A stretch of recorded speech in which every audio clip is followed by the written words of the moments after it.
네, 안녕하세요. 시청자 여러분들 만나서 반갑습니다. 개천에서 용재하는데 김용재입니다. 제 채널을 보시는 많은 분들이 주식을 하시고 또 주식뿐만 하시겠습니까? 다양한 재테크에 관련된 내용들도 많이 하고 있는데 그 중에 오늘 한 분야인 연금에 관련된 부분에 대해서 우리 전문가분을 모시고 이야기를 좀 나누고 싶어서 현재 유튜브 채널을 운영하고 계시는 우리 연금 박사 우리 이영주 대표님 모시고 이야기를 좀 나눠보도록 하겠습니다. 대표님 소개 한 번만 간단하게 해주십시오. 네. 안녕하세요. 구독자 여러분. 네, 연금 박사 이영주입니다. 저도 유튜브에서 연금 박사라는 구독자가 우리 용재 채널보다는 조금 못하지만 그래도 한 28만 되는 구독 채널을 운영하고 있고요. 우리나라에서 연금에 대해 궁금해하시는 거, 또 연금에 대한 모든 솔루션을 제공해드리고 있는 거의 유일한 채널 운영하고 있습니다. 네, 정확하게 유튜브에서 연금 박사 이용주 이렇게 치면 나오는데 근데 그냥 연금 박사 치면 나오고요. 네, 박사 하기는 없습니다. 대신에 이제 연금에서 제일 많이 안다라고 해서 채널 운영하고 있습니다. 네. 그래서 우리 혹시 시청자분들 연금에 대해서 저는 제 분야가 주식이다 보니까 연금에 대해서는 전혀 잘 모르는 부분이 저도 굉장히 많거든요. 그렇죠. 네. 그러다 보니까 혹시 연금에 대해서 궁금하시거나 하시는 분들 있으면 오늘 이 시간을 통해서 우리 대표님을 알게 되었으니 연금 박사 채널에 가셔가지고 구독도 많이 해주시고 좀 채널도 많이 봐주셨으면 좋겠습니다. 네. 국민연금이 지난해 80조 평가손실 부진을 딛고 올해는 또 80조를 벌어들였다고 합니다.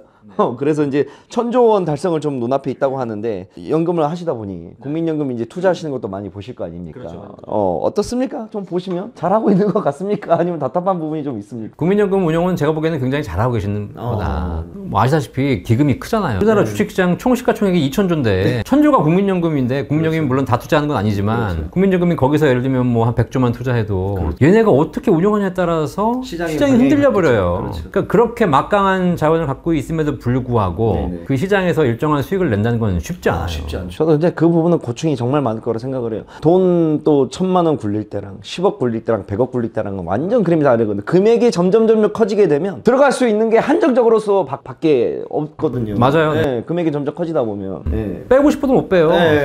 빼는 순간 조금 빼면 주가가 확 떨어지면 나머지가 다 빠지는데 그런 차원에서 이렇게 국민연금이 그래도 작년 재작년에도 주가가 15, 20%씩 지수가 빠졌음에도 불구하고 전체 손실은 9%, 8%밖에 마이너스가 안 났다는 얘기는 사실 운용을 굉장히 잘 방어했다라고 보는 것이고. 국민연금의 운용 인원들은 어떤 분들이 보통 들어가서 운용을 하십니까? 잠깐 본 적이 있는데 다 훌륭하신 분들이신 것 같고 근데 사실 국민연금 운용기금 그 운용 부분 사람들 월급이 높진 않거든요.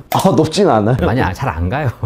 그치. 일은 일대로 많을 것이고 부담은 부담대로 될 것이고 근데 또 월급은 그렇게 높지 않으면 차라리 증권사 펀드 매니저나 이쪽으로 빠지려고 하지. 그렇죠. 사실 그리고 어차피 기금 운용이 기금 고갈이 확정돼 있잖아. 기금 고갈이 확정돼 있다는 얘기는 뭐야? 기금 운용 본부는 조만간 잘리면 운용할 기금이 있어야지. 그렇죠.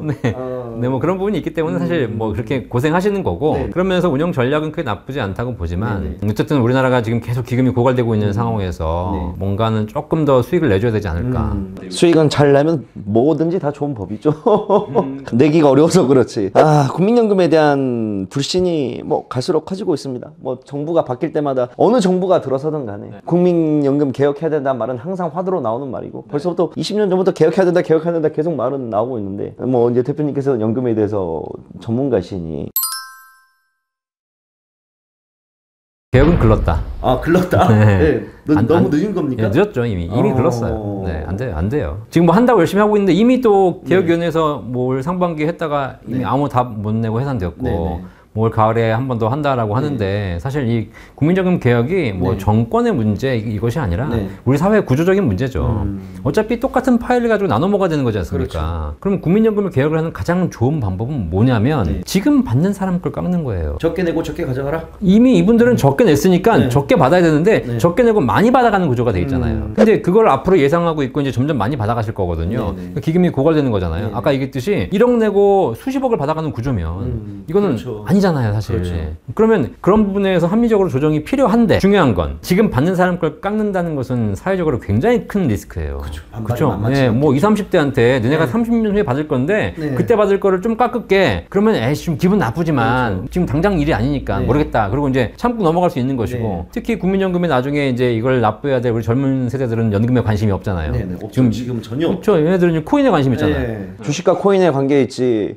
솔직히 연금에 대해서 관심 있는 젊은이들은 진짜 없죠. 항상 지금도 나오는 가장 말이 차라리 그냥 떼가지 말고 날 줘라 지금. 내가 그걸로 뿌릴게. 내 인생 내가 알아서 할게. 이 마인드인데 다들. 근데 이제 그런 극단적인 것은 제가 보기엔 별로 바람직하지 않고 오히려 적어도 내가 앞으로 미래에 받을 제도라면 관심을 가지고 한 표라도 행사하고 의견을 행사해야 되는 건데 그런 것들은 좀 부족하고 그냥 이걸 가지고 그냥 에라 모르겠다. 이런 사이에 이미 연금 개혁은 지금 받는 세대들 중심으로 될 수밖에 없다는 사실이에요. 그러다 보니까 실제로는 지금 받는 사람을 깎을 수 없으니 결국은 어떤 형식으로 개혁이 이루어지냐면 세 가지 형태입니다. 세 가지 형태. 더 내고, 덜 받고, 늦게 받아라. 이 세 가지예요. 지금보다 더 내고, 지금 9% 내는데 이걸 12, 13, 최소 15까지 올린다는 15%까지 올린다는 얘기가 있고 그 다음에 덜 받아라. 소득 대체율이 지금 40%대로 줄어들고 있는데 이거를 더 깎자. 그 다음에 늦게 받아라. 지금 국민연금 개시가 69년 이후에 태어나신 분들은 65세부터 받는데 이거를 66세, 67세로 더 이제 늦추라는 거죠. 맞아, 그 방법으로 가면 버틸 수는 있겠네요. 버틸 수 있는데 이 세 가지가 다, 이 세 가지가 다 누구한테 얘기하는 거예요? 지금 받는 사람에게 얘기하는 게 아니에요. 그렇죠. 미래 세대들. 그렇죠. 지금 받는 사람이 많이 받아가야 되니까 젊은 니네들이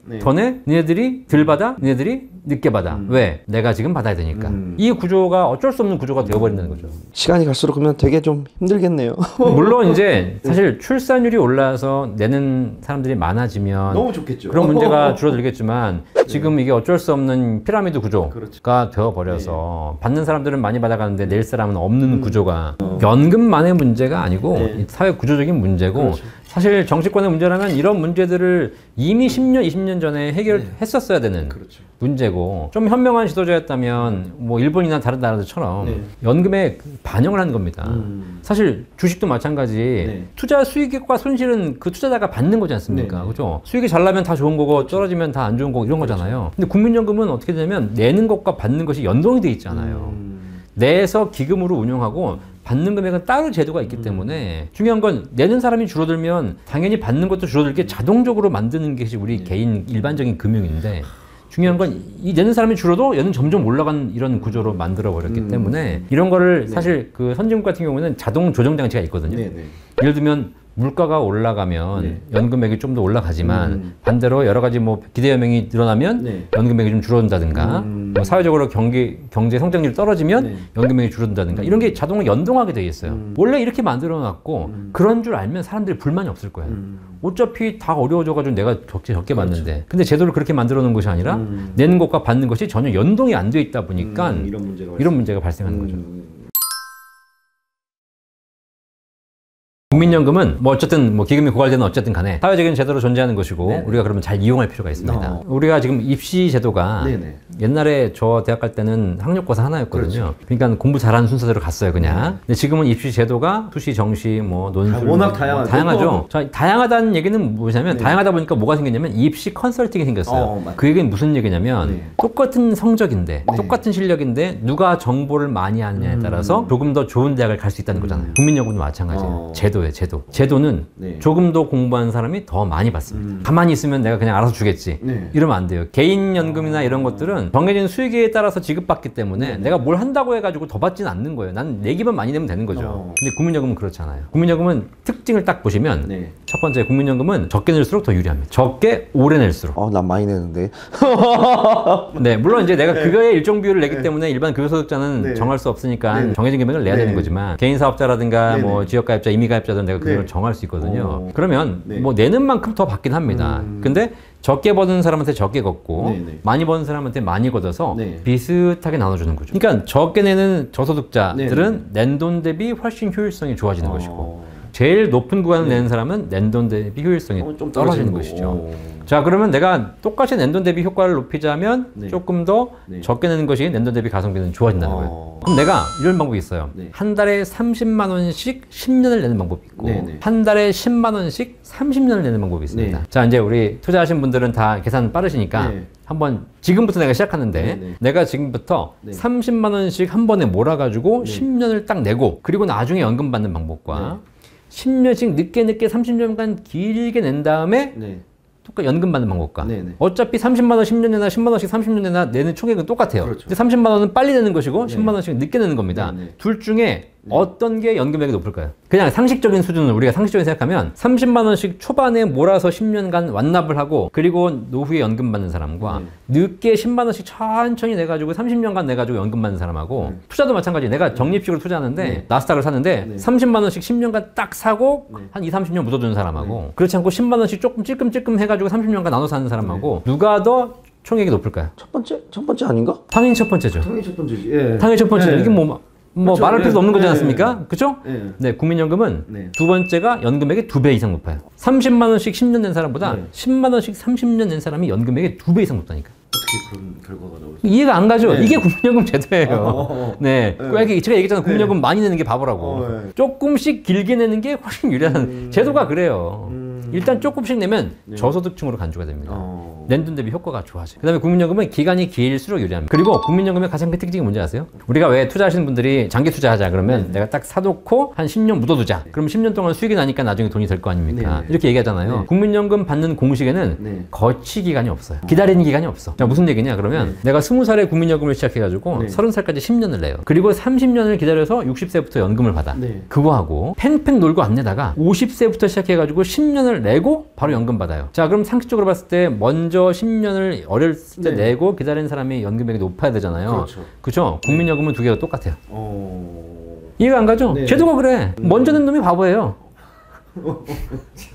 뭐 완전 뭐 제가 알고는 뭐 주식 세계하고는 너무나 다른 이야기가 나오니까. 그러니까요. 그러니까 이렇게 제도를 만들어 놨다는 겁니다. 또 더 재밌는 제도 말씀드릴까요? 말씀해주십시오. 국민연금은 과거에 안 낸 걸 나중에 낼 수 있어요. 과거에 안 낸 것도 네. 자, 우리 옛말에 그런 말 있잖아요. 낙장 불입. 나가면 끝이다. 끝이지. 못 들어오는 거지. 과거에 안 냈으면 안 낸 거지. 그걸 나중에 왜 내? 걔는 안 냈는데. 국민연금은 과거에 안 낸 걸 나중에 낼 수 있게 해주는 추후 납부 제도가 있어요. 내가 과거에 국민연금 싫어가지고 안 냈는데 지금 와서 보니까 국민연금 좋은 거야. 그럼 과거에 안 낸 걸 낼 수 있고 또 하나 더 웃긴 건 뭐냐면 과거에 국민연금 해지했던 사람이 있어. 싫어서 얘는 아예 나간 사람이야. 너랑은 그냥 이별한 사람이지. 근데 지금 와서 보니까 국민연금이 좋아. 그거를 부활시켜줘요. 근데 제 계획은 그냥 국민연금 기금 떨어지니까 야 그냥 내라 뭐가 됐든 다 봐줄게 늦게 내든 빨리 내든 하고 싶든 안 하고 싶든 나중에 그냥 돈만 갖다 내 다 받아줄게 그 얘기로 제가 들리는데 맞아요. 사실 요 똑같은 얘기를 제가 예를 하나 들어드릴게요. 예를 들면 젊은 친구 둘이 있어요.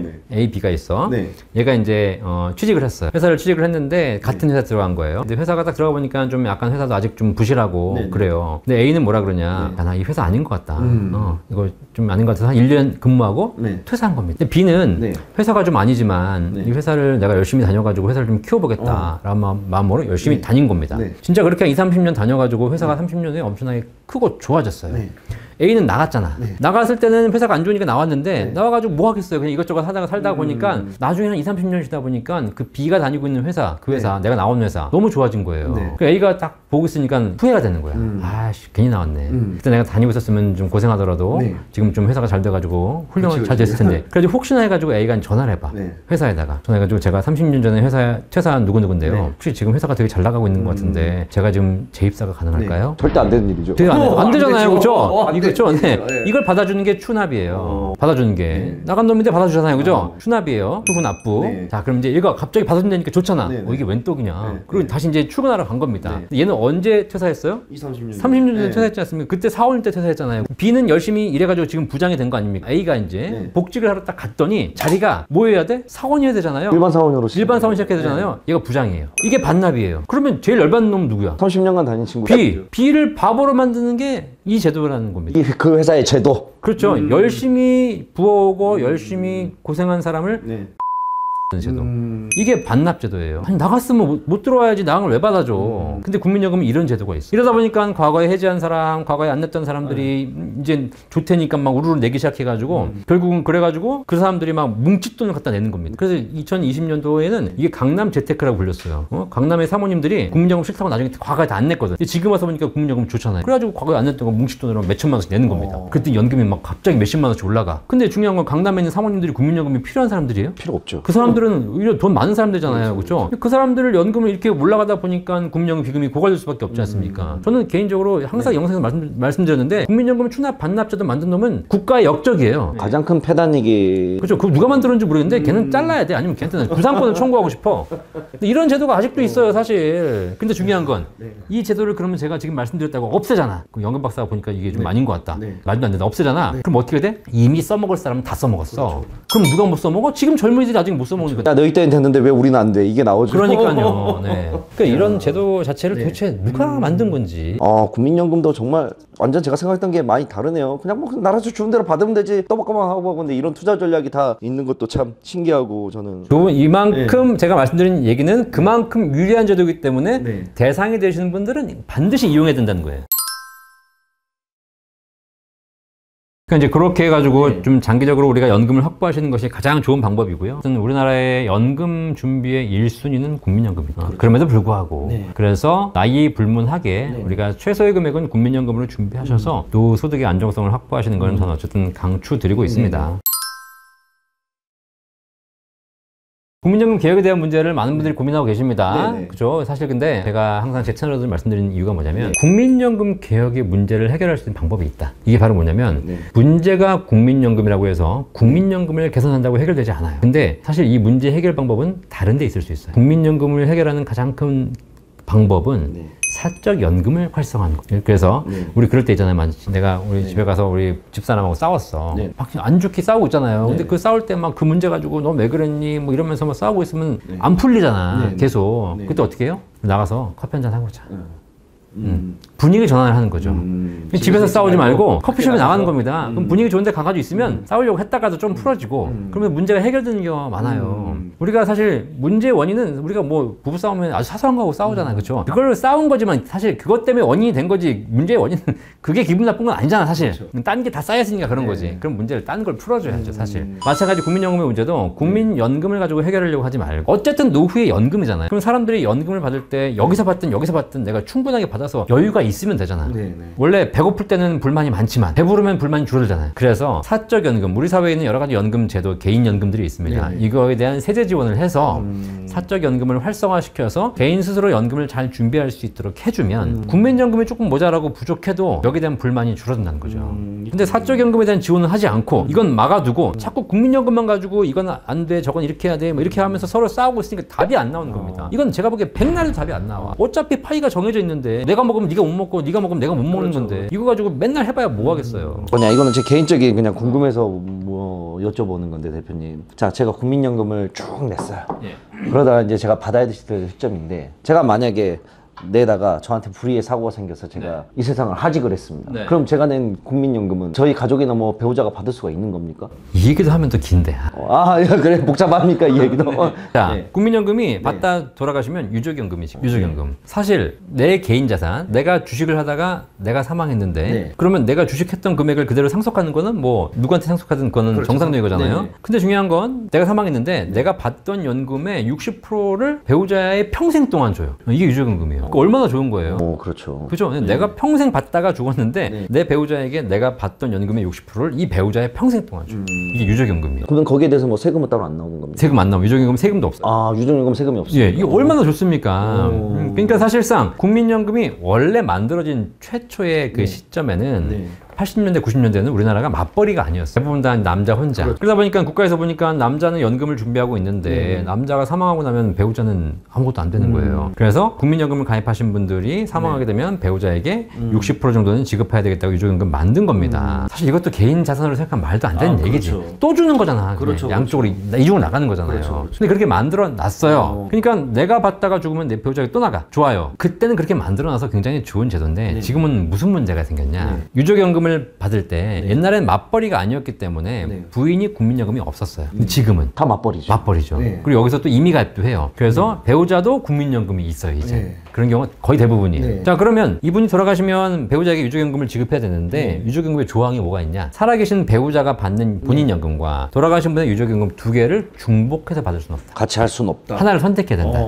그러면 어떻게 되는 거예요? 그럼 어떤 일이 벌어지냐면 예를 들면 배우자가 자기 연금이 50만 원 있는데 유족연금이 100만 원이 나와요. 자, 그러면 그러면 100만 원 받는 게 좋아요? 50만 원 받는 게 좋아요? 100만 원 받는 게 100만 원 받는 게 좋죠. 네. 그럼 유족연금 받는 겁니다. 네. 자, 그럼 어떤 일이 벌어져요? 네. 자기가 내는 50만 원 못 받아요. 받는 거죠. 나는 평생 내놓고 한 푼도 못 받을 수 있어. 전액 원금 소실이 발생하는 거죠. 네. 그러니까 고민이 되는 거예요. 이제. 내가 우리 남편 유족연금 받으면 되는데 내가 이 연금을 내야 돼 말아야 돼 이런 고민이 생기는 거죠. 또 하나 문제가 뭐냐면 유족연금은 내 주식, 내 자산은 네. 내가 죽고 나면 누구에게도 줄 수 있어. 그렇죠. 양도가 할 수 있죠. 내가 상속하면 되는 거니까 뭐 사람들은 뭐 가족이라고 생각하는데 사실 강아지만 빼고 다 줄 수 있어요. 네. 어차피 개인 자산이니까 유언만 하면 돼요. 그런데 국민연금은 그렇지 않아요. 국민연금은 내가 받다 사망했을 때 줄 수 있는 사람 유족이 정해져 있어요. 어떤 첫 번째 배우자, 두 번째 25세 미만 자녀, 세 번째 60세 이상 부모. 이렇게 딱 조건들이 정해져 있거든요. 네. 자, 그러면 사실 배우자가 있는 경우에는 배우자한테 갑니다. 네. 배우자가 없으면 자녀에게 가면 되는데 네. 자녀가 성장했잖아요. 네. 그럼 못 받아요. 네. 그럼 60세 이상 부모님한테 갈 수는 있겠지만 네. 부모님 돌아가셨으니까 없겠죠. 그러니까 사실상 배우자가 없으면 유족연금이 거의 의미가 없는 것인데 더 큰 문제가 뭐냐면 네. 미혼. 네. 미혼. 미혼이네요, 미혼. 네. 자, 미혼은 결혼하지 않았잖아요. 네네. 그러니까 배우자가 있어 없어? 없죠. 없죠. 배우자가 없으니 자식은? 없죠, 당연히 당연히. 숨겨둔 자식이 있으면 없고. 네. 자, 그러면 내가 평생 국민연금을 열심히 냈어. 내가 연금 받기 한 달 전에 사망했어. 그럼 내가 평생 낸 국민연금 누구한테 갈까요? 다른 사람들한테 다 분배되는 거겠죠. 국가에 귀속되는 겁니다. 네. 왜 배우자 없죠? 자녀 없죠? 네. 자, 그럼 누구한테 가냐? 나를 낳아준 부모님 계실 수 있잖아요. 그렇죠. 부모님 이제 할머니가 돼가지고 자 부모님한테 지급할 수 있습니다. 그러면 이제 천상 부모님한테 가죠. 네. 이게 미혼이 네. 혹시 일찍 돌아가시는 분들이 죽기 전에 자기 부모님한테 제가 죽으면 그래도 뭐 제가 남겨드릴 건 없지만 제가 국민연금 부었으니까 유족연금 좀 받으시면 됩니다. 라고 얘기하고 사망을 했어요. 부모님 입장에서 자식이 죽었으니까 슬프지만 어쨌든 유족연금이 나온다니 국민연금 공단 가가지고 얘기하는 거예요. 우리 애가 죽었는데 유족연금이라는 게 있다는데 제가 좀 받았으면 좋겠습니다. 그러면 국민연금에서 줄까 안 줄까? 줘야 되지 않습니까? 원래는 주는 게 범위 들어가죠. 네네네. 근데 국민연금공단에서 딱 한마디를 해요. 돌아가신 자녀에 의해서 생계를 유지하고 있었다는 증거를 가지고 있어요. 안 된다 소리네. 서로 따로 떨어져 살았지 누가 생계를 이건 아니잖아요. 그 증거를 어디서 보고? 그 증거가 뭐냐면 자녀가 부모님에게 매달 60만 원씩 용돈을 송금했다는 증거. 딱 60만 원 정해져 있어요. 그게 있어야 돼. 그거 없으면 그거 없으면 부모는 유족연금 못 받아요. 그걸 기간을 뭐 어느 정도나 그럼? 뭐 기간은 꾸준하게 뭐 오랜 기간 동안. 오랜 기간 동안 오늘부터 빨리 부모님한테 다 60만 원씩 PD들 매달 입금시켜 빨리. 자, 그래서 네. 배우자가 있는 경우, 그다음에 배우자가 국민연금이 있는데 배우자가 국민연금이 없는 경우에는 유족연금이 굉장히 좋은 제도지만 반대로 그렇지 않고 배우자도 국민연금이 있고 특히 또 미혼들에게는 사실상 이 유족연금 제도는 나와는 동떨어진 제도가 완전 김용자하고는 동떨어진 제도. 제가 미혼이거든요. 제가. 아니 뭐 아직 결혼 안 하신 거지 못하는 건 아니잖아요. 제가 봤을 때는 희망이 크게 없을 것 같습니다. 올해 나이가 벌써 40인데 아직도 못 간 거 보면. 유족연금이라는 제도는 내가 사망했을 때 네네. 내 배우자에게 가는 게 유족연금이잖아요. 네네. 국민연금 제도 중에 뭐가 있냐면 분할연금이라는 제도가 있어요. 분할연금이 뭐냐면 이혼하는 거 이혼. 그러네, 또 이혼도 있네. 네, 이혼하면 내가 같이 살았을 때 서로 이제 같이 연금을 부었다고 국민연금 부는 겁니다. 내 연금이지만 네. 내가 이혼을 했어요. 네. 내 연금에 우리가 같이 살았던 기간에 해당하는 기간 그 연금의 절반을 저 배우자한테 주게 돼 있어요. 이게 분할연금이에요. 반대로 이 배우자의 연금도 내가 분할 받아와요. 그래서 그게 서로 이제 분할하는 겁니다. 네. 그래서 이제 분할연금은 바로 되는 건 아니고 이제 연금 받을 나이가 되면 분할이 돼요. 그러면 우리가 이제 예를 들면 한 20년 살다가 네네. 이혼을 해. 뭐 이혼을 했은 여러 가지 이유가 있겠죠. 자, 이혼을 했어요. 그리고 이제 서로 따로 살아. 근데 이제 그러고 한 몇 년 지나가지고 연금 받을 나이가 되잖아요. 그러면 상대방이 분할연금이 나한테 오는 겁니다. 내 연금도 물론 분할해져 가고. 근데 이게 이제 기본적으로 내가 신청하는 것이 아니라 국가가 자동으로 주게 돼 있습니다. 자, 그래서 이제 이혼을 했어. 부부가 살다가. 부인 입장에서는 자기가 소득도 없고 연금도 잘 준비 못했으니까 남편의 이 분할연금을 살아야 되겠다. 물론 이제 이혼했기 때문에 보기는 싫겠죠. 연락을 하긴 싫고. 내 연금 이렇게 전할 필요 없어요. 네, 국민연금도 알아주니까. 내가 이제 65세가 돼가지고 분할연금이 나오겠지. 라고 생각해가지고 이제 기다리고 있어. 한 50만 원, 100만 원 나오겠지. 근데 분명히 때가 됐는데 안 나오는 거야. 이상하다. 분할연금을 받아야 되는데 안 나오지? 국민연금공단에 전화하는 거야. 전화해가지고 제가 사실 한 10년 전에 이혼을 했고요. 제가 남편이랑 한 20년 살아가지고 연금 분할받을 게 있는데 왜 안 나오나요? 라고 물어봤더니 국민연금공단에서 뭐라고 하는 거야? 돌아가셨습니다.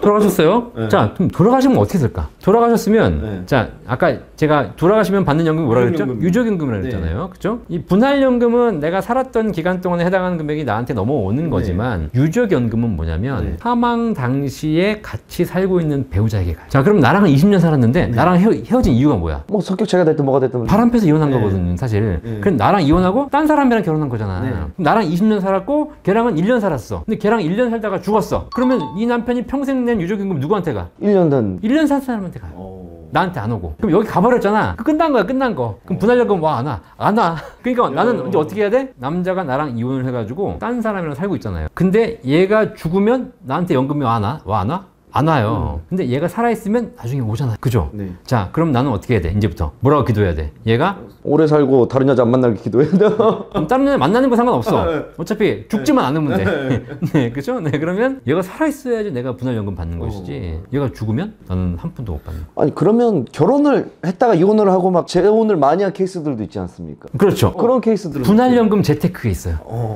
분할연금 재테크. 5년 이상 살아야 되거든요. 5년이에요? 예, 5년 이상 살면 돼요. 예, 최소 조건. 그럼 얘랑 5년 살고, 쟤랑 5년 살고, 얘랑 5년 살아. 그럼 여기서도 받고, 여기서도 받고, 여기서도 받고.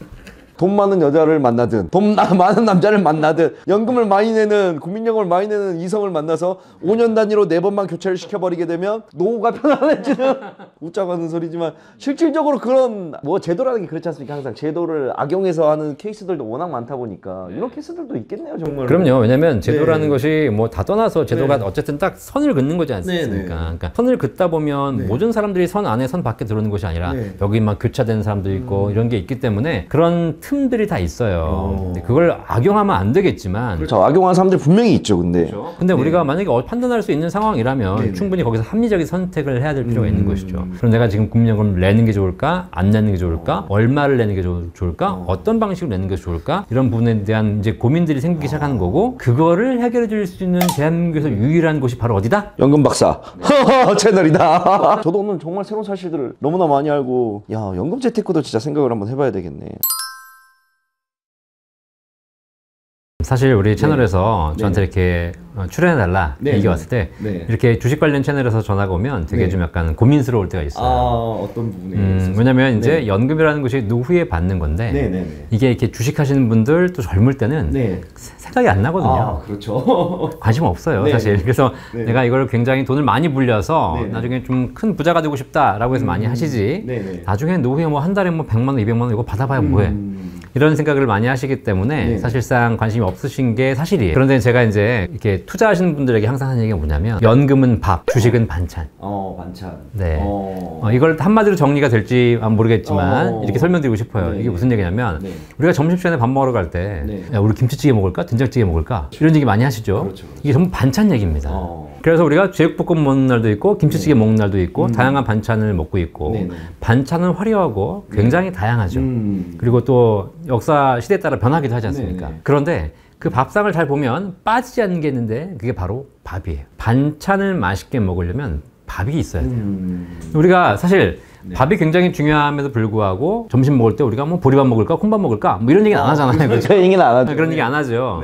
그렇기 때문에 사실 이 연금은 그 인생을 살면서 우리가 인지하지 못하는 사이에 굉장히 중요한 부분을 차지하고 있는 것이다 라고 생각해서 우리 채널 보시는 분들이 뭐 주식을 하지 말고 연금을 해야 돼, 뭐 연금을 하지 말고 주식을 해야 돼, 이 관점이 아니라 주식을 잘 하시면서 연금도 조금 더 준비하시고 그리고 오히려 이렇게 소득이나 연금이 안정돼 있으신 분들이 주식 투자를 더 잘 하시더라는 겁니다.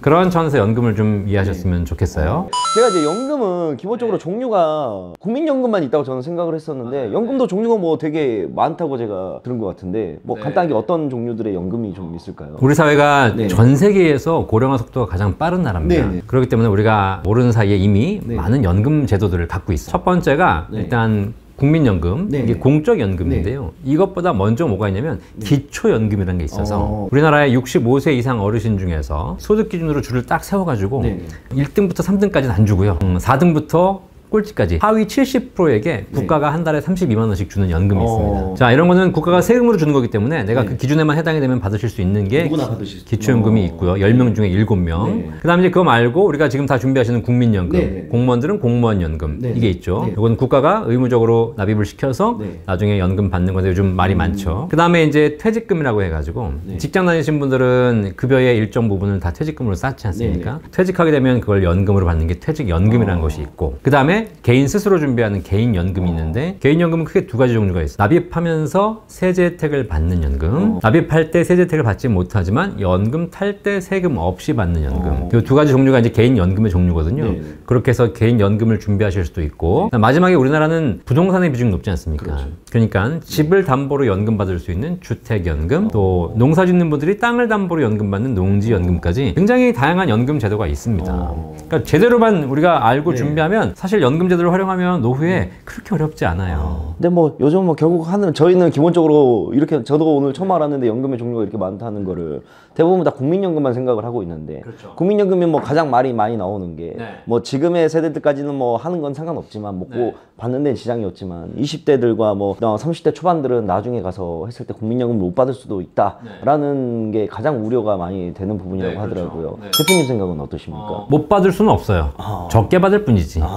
랜돈 대비 더 많이 받을지는 사실 모르겠어요. 왜냐면 국민연금은 이미 제도 자체가 2055년에 기금 고갈이 확정돼 있거든요. 뭐 더 운용 수익을 잘 내서 조금 더 연장할 수 있을 것 같고 또 개혁을 해가지고 조금 더 이렇게 연장할 수 있을지 모르겠지만 만약에 그런 부분이 실패한다면 오히려 더 빨리 감소하는 게 확정돼 있죠. 자, 그럼 곡간이 비었다는 거거든요. 지금 곡간이 비었다고 연금을 못 받는 건 아니고 매달 내는 금액 있지 않습니까? 내는 금액으로 줘야 되는 거죠. 곡간은 이미 비었고. 그러면 결국은 사실 우리 젊은이들은 나중에 국민연금 받게 됐을 때 실제 낸 돈 정도를 제대로 받을 수 있을까라는 고민은 들긴 해요. 그러려면 우리나라 개혁이 빨리 이루어져야 되는 것이고 사실 어쩔 수 없이 국민연금이라는 제도가 고갈되는 가장 큰 이유가 인구가 줄어들기 때문에 가장 첫 번째 원인인 건 맞고요. 그런데 제도 자체가 너무 후해요 지금. 지금 연금 받으시는 분들이 낸 돈 대비 정말 많은 금액을 받으시는 건 사실이에요. 제가 국민연금 이렇게 분석을 해보면 실제로 이제 그 뭐 60년대생들, 그 뭐 70년대 초반생들 이렇게 국민연금을 한 20, 30년 부어오신 분들을 보면 국민연금이 납입한 총액이 내가 평생 살면서 직장을 통해서 국민연금 납입한 총액이 1억이에요. 1억. 1억인데 그분들이 연금 얼마 받냐면 한 달에 200만 원 받아요. 200만 원. 자, 투자하시니까 잘 아실 거 아닙니까? 1억을 내고 한 달에 200만 원씩 죽을 때까지 받아요. 이러면 이게 톡 까놓고 얘기해서 주식 투자가 좋겠어요? 국민연금이 좋겠어요? 국민연금이 좋죠. 그럼요. 왜냐면 한 달에 200만 원 주면 1년이면 2,400. 그렇죠. 4년이면 원금 받아요. 그렇죠. 네. 근데 그걸 죽을 때까지. 수익률을 따지면 1억 내고 4년이면 원금 받으면 수익률이 얼마야? 25% 수익? 그렇죠. 예, 이건 말도 안 되는 이런 거죠. 거기 그걸 또 죽을 때까지. 만약에 내가 60세나 65세 연금 계셔가지고 4년마다 원금이 되는데 내가 40년을 노후를 살아버렸어. 그럼 원금이 10배를 받아요.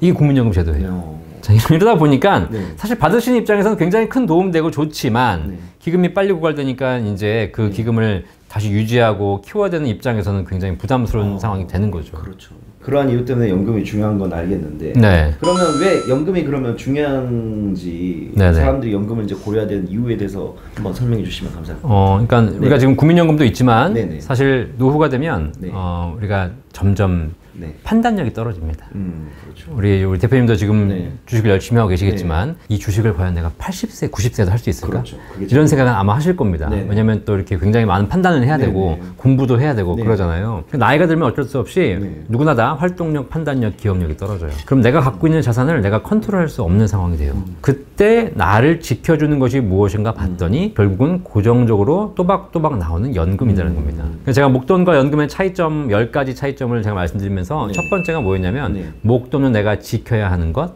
연금은 나를 지켜주는 것. 그러니까 젊은 사람들은 잘 몰라요. 이걸 인지할 수 없어요. 사실 그렇잖아요. 우리가 건강이 중요하다고 느낄 때는 언제예요? 아플 때죠. 아플 때죠. 아파봐야 느끼잖아요. 그렇죠. 건강할 때는 건강이 중요한지 잘 모르지 않습니까? 근데 아파보니까 내가 사전에 맛있는 거 좀 먹을 걸, 몸 관리 잘 할 걸 드듯이 나이가 들어서 노후가 되면 내가 이 자산을 컨트롤할 수 없는 상황이 오고 그때가 되면 사실 통장에 몇십억이 있는 것보다 매달 꾸준하게 안정적으로 한 달에 소득이 나오는 것이 중요해지는 것이고 그거를 우리가 좀 젊을 때 일찍 깨달았으면 훨씬 더 좋겠다라는 것이 제가 이제 연금의 중요성을 말씀드리는 거고 그래서 선진국들은 이 연금을 선택으로 놔두지 않아요. 무조건 필수로 놔둡니다. 그러니까 선택하세요. 우리 PD님 작가님 선택하세요. 하고 싶으면 하고 말고 싶으면 말고 금액도 내가 결정하세요. 이게 아니라 그냥 급여의 일정 부분은 강제로 해 라고 국가가 강제하는 겁니다. 그럼 지금은 싫잖아 이거. 그렇죠. 이거 왜 하라 그러는 거야? 아, 짜증나게 이거 가지고 내가 차라리 이거 내가 모아서 백 사야 되는데 그죠? 그런데 이것이 10년 20년 지나면 아 내가 그때 그렇게 했던 것이 정말 다행이구나.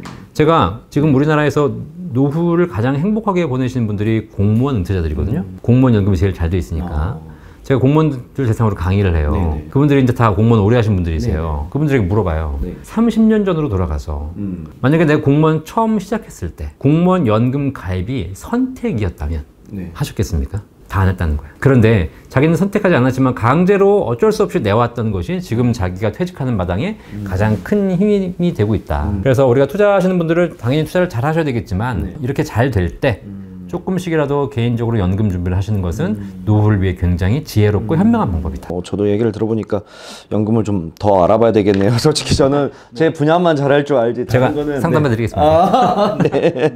네. 자, 그러니까 이렇게 주식과 비교하면 당연히 안전자산이지만 또 연금을 우리가 많이 받는 것도 중요하잖아요. 그럼 많이 받으려면 이 연금에 대한 자산을 잘 운용해가지고 많이 쌓아놔야 더 많이 받을 거 아닙니까? 그러면 결국은 그런 투자 수익을 높이기 위해서 여러 가지 우리가 포트폴리오도 짜야 되고 또 고민도 하셔야 되기 때문에 뭐 안전자산이라고 보긴 좀 그렇고요. 다만 노후에는 나를 지켜주는 자산이다. 하지만 불리는 건 조금 더 우리가 공격적으로 불릴 필요도 있다. 저는 솔직히 이제 예를 들어서 주식은 기본적으로 뭐 포트폴리오를 구성하고 종목을 구성하고 이런 포트폴리오가 되지 않습니까? 그렇죠. 근데 가끔 저도 이제 TV 보다 보면 보험 상담을 받으면서 보험에 대한 걸 어느 정도 정리하는 것도 많이 봤었는데 맞아요. 보험을 왜 정리하지? 그냥 뭐 그냥 포트폴리오를 짜야 되나 보험도? 그래 그런 생각을 갖고 이제 저도 연금도 그냥 나라에는 국민연금만 꼬박꼬박 내면 되는 거 아니야라는 생각을 갖고 있었는데 연금도 포트폴리오를 짜고 이렇게 리스크를 좀 하고 뭐 그래야 되는 건 저도 오늘 살면서 또 처음 느껴보는 거네요. 국민연금 하나로 노후가 해결된다면 국민연금으로 가면 됩니다. 그런데 사실 국민연금이라는 것이 급여의 9%만 낼 수 있고 한도가 있거든요. 더 내고 싶어도 못 내는 거거든요. 그렇기 때문에 국민연금으로 해결할 수 있는 노후 생활 수준은 내가 필요한 소득의 뭐 많아야 4, 50%, 적게는 2, 30%밖에 안 돼요. 그럼 내가 한 달에 노후에 한 3, 400 있어야 사는데 국민연금 100만 원밖에 안 나와요. 그럼 나머지 200은 내가 다른 방법으로 해결해야죠. 주식으로 배당을 받는 방법도 있고 건물을 사서 월세를 받는 방법도 있지만 그렇게 주식이나 이런 월세 같은 것은 약간 변동성이 존재하지 않습니까? 근데 연금은 고정적으로 나오는 것이기 때문에 고정적인 금액을 확보하기 위해서 좀 고민할 필요가 있죠. 고액 자산가들은 아무래도 그러면 주식 쪽보다는 연금 쪽에도 많이 좀 문의가 많이 들어올 것 같은데요. 진짜 돈 많이 버신 분들은 연금을 안 하죠. 그거야 그렇긴 한데 돈이 워낙 많으긴 하니까. 근데 제가 그분들에게도 말씀드리는 게 그거예요. 결국은 통장에 수십억 수백억을 갖고 있어 봐야 위험이 커진다는 겁니다. 왜냐면 이게 언제 날아갈지도 모르고 이것 때문에 자산에 대한 돈에 대한 문제도 많이 발생하잖아요. 그래서 진짜 제가 보니까 행복하신 분들은 공무원 퇴직하셔가지고 맞벌이 공무원 하신 분들이 계세요. 이분들 중에서 한 달에 연금 한 7, 800 받는 분 계십니다. 맞벌이로. 각각 400, 400이면 7, 800이거든요. 걱정 없어요. 걱정 없죠. 예, 뭐 통장에 10억이 있건 100억이 있건 나는 뭐 수천억 있는 사람 하나도 안 부럽다. 그냥 꼬박꼬박 달달이 돈이 나오는 건데. 그러니까요. 사실 뭐 삼성전자 이재용 회장 얼마나 불쌍해요. 일에 치여 살지. 일에 치여 살고 삼성전자 망할까 안 망할까 회사를 키울까 안 키울까 매일같이 고민해야 되고 그렇죠. 그런 고민 왜 하냐. 그냥 내가 한 달에 800만 원씩 받아가지고 놀고 싶을 때 놀고 먹고 싶을 때 먹고 이래 쓰다 가면 되는데. 주식은 지금 당장의 가치를 어느 정도 사는 거지만 연금은 또 완전히 뭐 미래의 가치를 좀 사는데. 좋은 말씀입니다. 맞습니다. 네. 그러니까 연금을 하시면서 사실 꼭 고려하셔야 될 사항이 뭐냐면 일단 지금 말씀하신 대로 하나만 가지고 되는 것이 아니기 때문에 종합적인 포트폴리오가 좀 필요합니다. 다양한 연금을 가지고 제가 이 연금 박사를 채널을 만들고 연금 상담 센터를 운영하고 있는 가장 핵심이 뭐냐면 국민연금 궁금하면 국민연금공단 가면 돼요. 주택연금 궁금하면 주택금융공사 가면 됩니다. 뭐 연금 펀드가 궁금하면 증권사 가면 됩니다. 그런데 사람들은 이제 무슨 생각이 드냐면 내가 노후에 한 달에 얼마 받을까를 고민하면서 국민연금, 퇴직연금, 개인연금, 주택연금, 기초연금 다 고민하고 있는 겁니다. 그럼 이걸 종합적으로 한 달에 내 통장에 얼마가 찍히는 거야? 이게 고민이잖아요. 자, 근데 이걸 종합적으로 물어볼 데가 없어요. 우리나라에. 아직까지 뭐 전문 기관들이나 이런 게 크게 없어요. 아예 없죠. 그러니까 각각은 있는데 종합적인 데는 한 군데도 없는 겁니다. 그래서 제가 몇 년 전부터 이게 왜 없지? 우리나라는 가장 중요한데 그래가지고 이걸 사업을 하기 시작했고요. 사실 지금 굉장히 잘 되고 있어요. 그건 저밖에 없으니까. 독점기업이네. 그러니까 뭐 사실 우리 채널 하시지만 주식 사이트는 많잖아요. 많죠. 저희도 뭐 거의 뭐 여기도 레드오션 중에 레드오션 중에 그렇죠. 네. 연금은 블루오션 중에 블루오션이에요. 아무도 없어요. 저 혼자 하고 있어요. 공부를 어느 정도 하면 저희는 뭐 완전 뭐 치열한 뭐 삶의 경쟁판이어서 여기는 그러니까요. 완전 레드오션이어가지고 채널에 있는 영상들을 제가 좀 구독을 좀 해놓고 구독은 지금 해놓았고 저도 계속해서 한번 하나씩 좀 봐야 되겠습니다. 그래서 제가 가장 많이 봤던 영상도 몇 개 봤었거든요. 네네. 그래가지고 있습니까? 당연히 있죠. 일단 일반 주식 투자와 연금의 뭐 ETF라든가 펀드 투자는 약간 전략이 좀 다르다고 보시면 돼요. 정확하게 그냥 말씀드리자면 우리가 육상에 보면 100m 달리기와 마라톤이 있습니다. 네네. 같은 육상 종목이에요. 그런데 전략이 완전히 다르죠. 100m 달리기를 잘하는 사람이 마라톤 할 수 없고 네네. 마라톤 잘하는 사람이 100m 달리기 할 수 없고 네네. 마라톤을 뛰어야 하는 사람이 시작했는데 100m 달리기로 막 100m를 10초에 주파하면 얘는 42.19를 뛸 수 없는 거죠. 그러니까 결국은 뭐가 맞고 틀리고가 아니라 내가 보는 목표 지향점이 6개월, 1년을 보고 있는 사람과 10년, 20년, 30년 후를 보고 있는 사람은 완전히 다르다. 근데 연금은 결국 내가 이걸 지금 투자해서 내일 다음 달에 받는 게 아니잖아요. 네네, 그렇죠. 나에 따라 약간 다르겠지만 적게는 10년, 길게는 3, 40년을 투자해야 되는 전략이기 때문에 연금의 투자 전략은 철저하게 마라톤 전략으로 해야 된다. 그러면 처음에 시작했을 때 마라톤 시작하면서 시작하자마자 막 눈치 보면서 막 저 사람 앞서 나가고 막 뛰어갔다가 또 잠깐 쉬었다가 이렇게 가지 않잖아요. 이래서는 안 되고. 그래서 사실 연금은 개별 종목을 통해서 어떻게 하면 더 뭐가 좋을 것인가 이 정보와 이 유행 뭐 이런 것들을 따지시면 사실 안 돼요. 그렇게 하신 분들 보면 대부분 2, 3년 만에 지치더라고요. 그러지 말고 좀 장기적인 관점에서 시장의 방향이 어떻게 갈 것인가. 내가 장기적인 방향에서 예를 들면 뭐 미국 이런 시장들이 훨씬 더 커질 것 같다. 그러면 S&P 나스닥에 꾸준하게 적립식으로 한 10년, 20년을 묻어두겠다는 전략으로 가시는 것이 결국은 중간에 시장이 흔들리지 않는 것이고 내가 뭐 예를 들면 나는 채권이 좋을 것 같다. 그럼 채권 펀드라든가 이런 쪽으로 가시는 게 좋을 거예요. 그래서 조금 더 먼 미래를 보고 그리고 뭐 펀드 변경이라든가 투자의 종목 변경 이런 것들도 사실상 좀 약간 긴 롱텀을 가지고 변경하면서 하시는 것이 연금을 쌓아가는 좋은 방법인 것 같다. 아까 이제 국민연금, 퇴직연금, 뭐 개인연금 다 말씀드렸지만 주로 이제 이 방송을 통해서 많이 궁금해하시는 것은 뭐 국민연금이 워낙 영상이 많고 그렇죠. 개인 스스로 준비하는 연금인데 사실 이제 제가 지금까지 여러 가지 투자에 대한 전략도 얘기해드렸지만 제가 추천해드리는 연금은 사실 굉장히 극소수입니다. 딱 원래는 솔루션이 정해져 있는 경우가 많거든요. 지금 현재 우리나라에 있는 연금 중에서 아까 말씀드렸듯이 세제 혜택을 받는 납입할 때 세제 혜택을 받는 세제 적격 연금이 있어요. 이게 이제 연금저축, IRP 이런 거 들어보셨죠? 이런 걸 통해서 내가 납입하면서 세금 환급받고 이걸 또 제대로 투자해가지고 나중에 연금을 불려가는 이런 전략들이 하나가 있고요. 근데 사실 그거보다 조금 더 유리한 조건이 뭐냐면 그 생명보험사의 비과세 연금보험이라고 있습니다. 이게 뭐냐면 납입할 때 세제 혜택을 받지 못하지만 연금 탈 때 세금 없이 연금 받을 수 있는 거거든요. 그러니까 비과세라는 것이 굉장히 좋은 포인트가 되는 거죠. 근데 다만 여기서 우리가 하나의 이제 아셔야 될 게 뭐냐면 사람들이 비과세 하면 되게 좋아해요. 그런데 중요한 건 비과세라는 것은 우리 주식도 지금 주식이 국내 주식은 양도차익에 대해서 비과세하지 않습니까? 근데 사람들이 좀 착각하시는 게 뭐냐면 내가 낸 원금과 거기서 발생하는 수익이 있잖아요. 그러면 비과세라는 것은 결국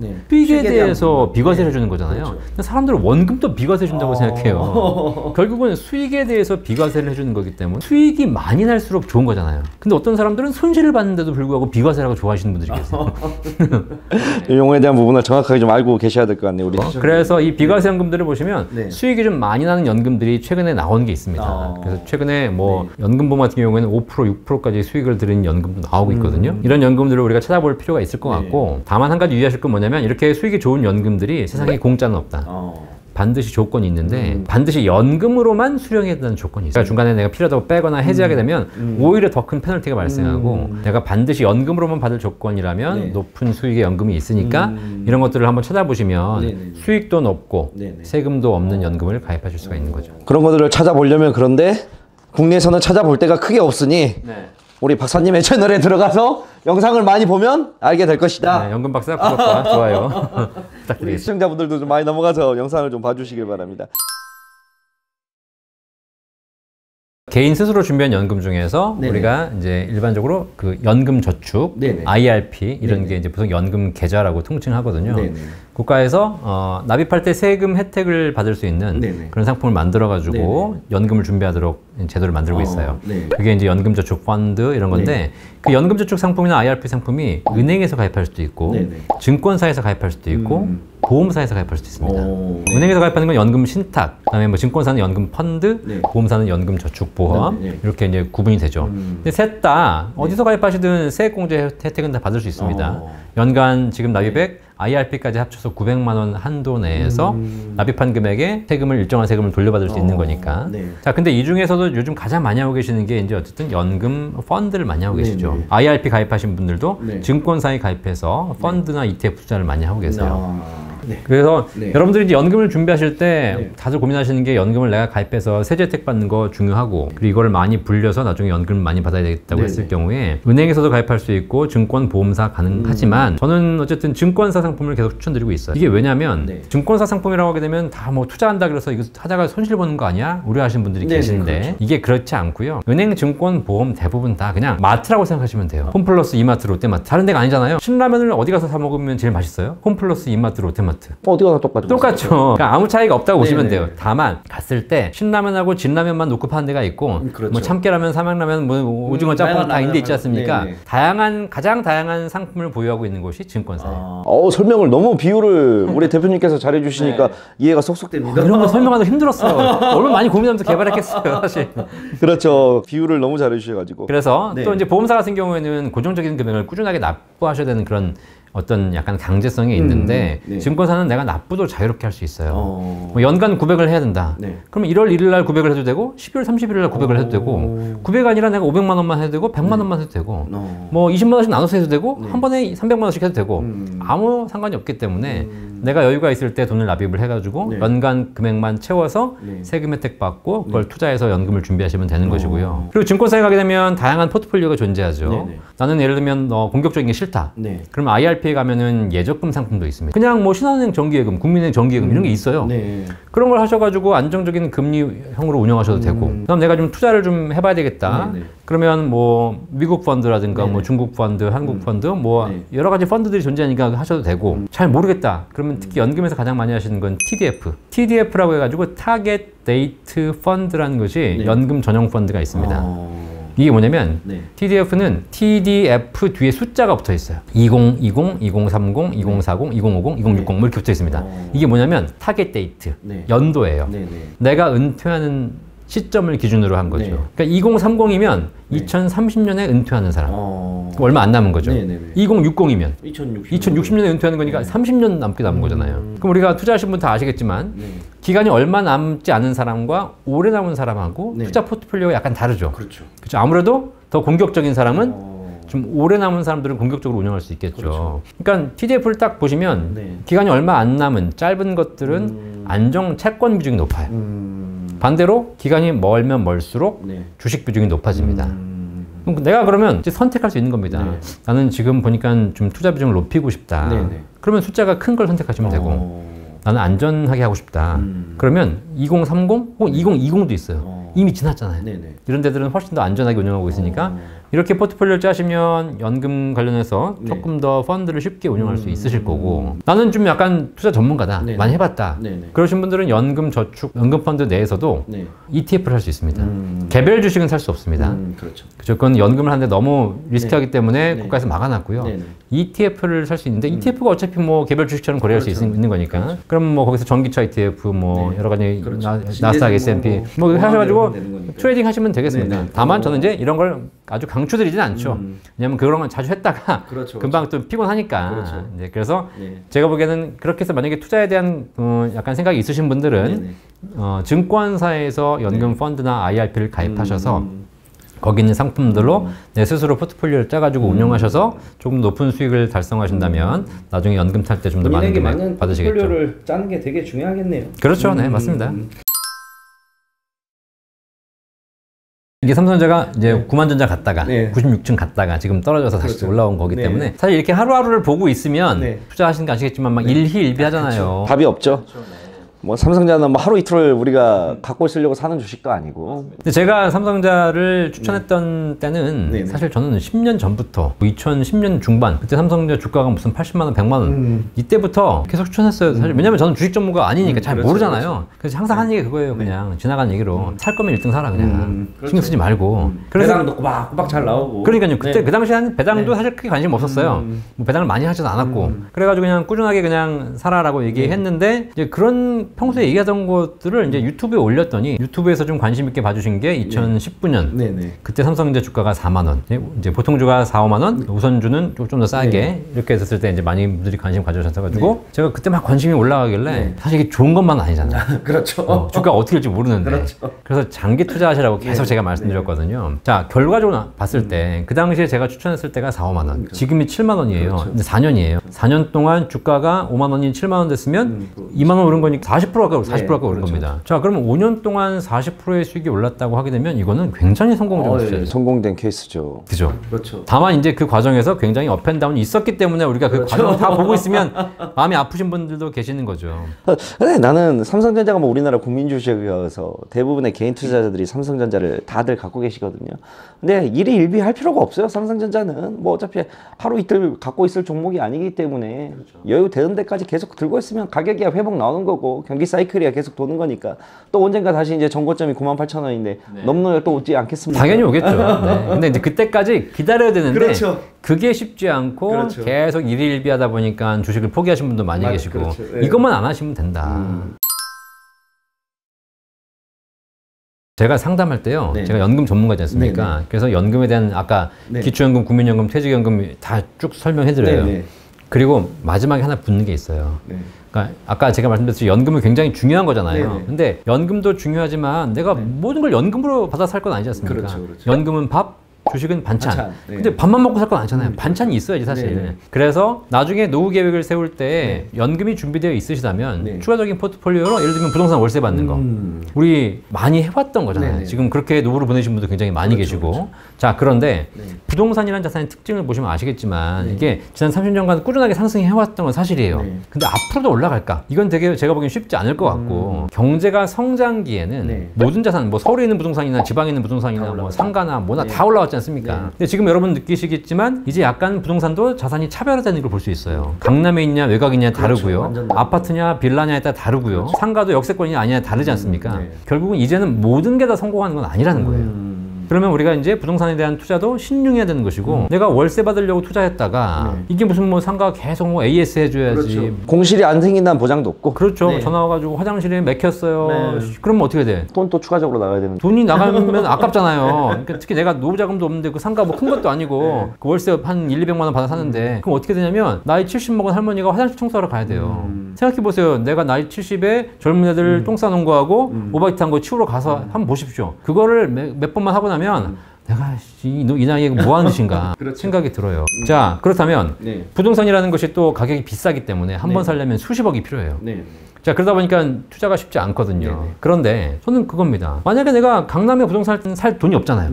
그렇죠?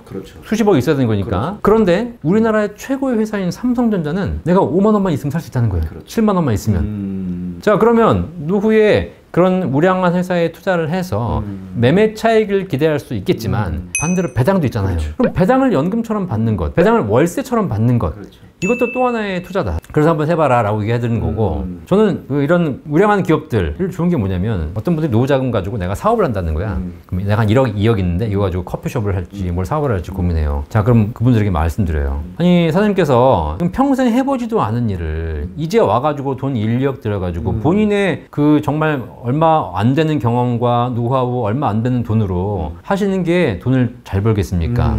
아니면 카이 하버드 나온 애들이 모여 있어서 걔네들이 매일같이 아침 8시부터 나와가지고 하루 종일 일해주는 우리나라의 최고의 회사가 있는데 그 회사랑 사업을 동업하는 게 더 효과가 높겠습니까? 주식 투자는 단기적으로는 매매 차익을 보는 것일 수도 있겠지만 장기적으로는 그 회사와 동업하는 거잖아요. 내가 주주가 되는 거지 않습니까? 그럼 나는 차라리 1억, 2억 있으면 내가 사업해서 말아먹느니 차라리 그냥 카이 나온 애들한테 밀어주겠어요. 그럼 걔네들 열심히 일해가지고 돈 벌어줄 거 아닙니까? 그래서 그런 포트폴리오를 하시는 것 거기서 또 배당을 받는 것 이것도 하나의 되게 좋은 방법인 것 같고요. 또 하나 이제 배당에 관련해 가지고 말씀드리면 삼성전자가 최근에 배당은 좀 약간 적어졌잖아요. 그런데 저 같은 경우에 지금 포트폴리오가 삼성전자도 있지만 제가 은행주를 갖고 있어요. 은행주를 가지고 배당을 좀 받거든요. 은행주들이 원래 배당이 좀 괜찮죠. 높죠. 그러면 제가 이 주식 투자를 하신 분들에게 은행주를 하라는 얘기는 안 들어요. 그런데 은행에 예금을 하고 있는 사람도 있어요. 은행에 예금을 할 거면 왜 은행에 예금을 해요? 은행 주식을 사면 되지. 이걸 한번 잘 생각해 보실 필요가 있는 거예요. 왜냐면 은행을 이용하는 세 가지 방법이 있는데 은행에 예금을 하는 방법, 은행에 채권을 사는 방법, 은행에 주식을 사는 방법. 사실 은행 사장님 입장에선 똑같아. 예금으로 들어오나 채권으로 들어오나 주식으로 들어오나 어차피 그 돈 가지고 장사해가지고 돈 버는 건 똑같아요. 그런데 예금을 하는 사람과 채권을 사는 사람과 주식을 사는 사람에게 은행이 지급하는 수익은 완전히 다른 거죠. 은행에 예금하는 사람들은 2, 3% 줘요. 은행 채권을 사는 사람들에게는 4, 5%를 주고요. 은행에 주식을 사는 사람들에게는 배당을 10% 가까이 줘요. 제가 은행이라는 곳을 연구해 보니까 은행은 뭐냐면 예적금 가입하는 호구들의 돈으로 장사해서 은행 주인인 주주들에게 왕창 수익을 지급하는 거죠. 결론이 그렇게 나오셨습니다. 이래요. 그러니까 어차피 내가 1억 투자할 거 있으면 어차피 그 은행 망하면 다 날리는 거예요, 사실. 그렇죠? 근데 우리나라 은행이 망하고 이러진 않으니까 그러면 나는 은행에 예금할 돈 있으면 은행 주식을 사세요, 그냥. 그냥 은행 예금 1년 묻어두면 2% 이자 받지만 은행 주식을 사면 1년 후에 뭐 적게는 5% 많게는 10%씩 배당을 줘요. 네, 다만 이제 은행이 주가를 사게 되면 주가가 떨어질 위험이 있지 않습니까? 뭐 주가는 왔다 갔다 큰 차이는 없으니까. 그러니까 이제 말씀드린 대로 일반적인 주식 투자하시는 분들은 은행주가 그렇게 매력적이지 않죠. 그렇죠. 변동성도 없고, 그렇죠. 뭐 배당 뭐 받아봐 얼마 되고, 뭐 1년에 하루만 갖고 있으면 되는데. 근데 연금의 관점에서 우리가 노후를 생각한다 그런다면 충분히 메리트가 있다. 알겠습니다. 저는 이제 개인적으로 저도 되게 나이가 들으니까 보수적이 되어 가잖아요. 연금을 우리가 보실 때 연금을 불릴 때와 연금을 받을 때는 나눠야 돼요. 무슨 얘기냐면 불릴 때는 내가 많은 자산을 불려가지고 많은 금액을 받아야 되는 것이고 또 불릴 때는 시간이 있지 않습니까? 내가 한 2, 30년 두고 투자한다? 그럼 지금 당장 좀 손실이 발생해도 기다릴 수 있는 것이고 오히려 저점에 더 매수의 기회를 삼을 수 있는 거니까. 그래서 연금을 불릴 때는 꾸준하게 공격적인 포트폴리오를 통해서 불려가시는 것도 하나의 방법이다 라고 보여져요. 자, 그런데 가끔씩 전화 오시는 분 중에 뭐가 이게냐면 나는 연금을 개시한 이후에도 예를 들면 통장에 1억이 쌓여있는데 내가 한 달에 100만 원 연금 받았어요. 그럼 9,900 남아있잖아. 이 9,900 뭐하냐? 이것도 내가 투자해서 불리고 싶다 라고 하시는 분들이 계세요. 근데 이제 그분들에게는 좀 드리고 싶은 말씀이 뭐냐면 불릴 때는 그렇게 불려오는 게 맞는데 받을 때는 제가 보기에는 굉장히 안정적인 포트폴리오 유지하는 것이 바람직한 것 같다.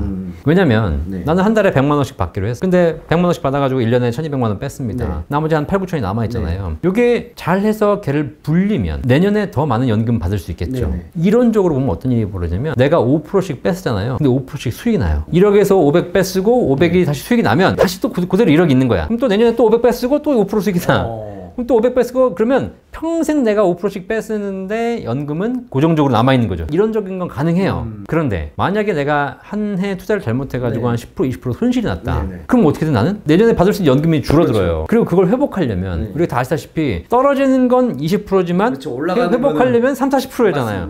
이러다 보니까 더 공격적인 투자를 해야 되고 리스크가 되는 거죠. 그래서 계속 우상향해서 수익이 난다면 모르겠지만 한두 번이라도 손실이 발생한다면 그다음부터는 돌이킬 수 없는 상황이 발생해요. 그래서 연금을 수령하는 이후에는 가능한 변동성이 적은 투자를 하시는 것이 리스크를 줄이는 게 좋다. 그래서 조금 안정적으로 운용하시면서 고정적으로 빼쓰는 것. 또 하나의 가장 큰 중요성은 그래서 사실 제가 연금 관련해 가지고 연금 개시한 이후에는 이제 평생 지급되는 그 종신연금 기능이 되게 중요하다고 말씀드린 게 뭐냐면 내가 언제까지 살지 알 수 있다면 그 기간 동안 수익률 계산해 가지고 딱 n분의 1 하면 나오지 않습니까? 뭐 기간 넣고 딱 함수 넣으면 자 그러면 내가 어차피 20년 살 거니까 20년 동안 수익 얼마 내고 얼마 있으니까 해가지고 얼마씩 뺐으면 20년 후에 딱 N고 그리고 나는 가. 이게 정확하게 나오면 할 수 있어요. 그렇죠.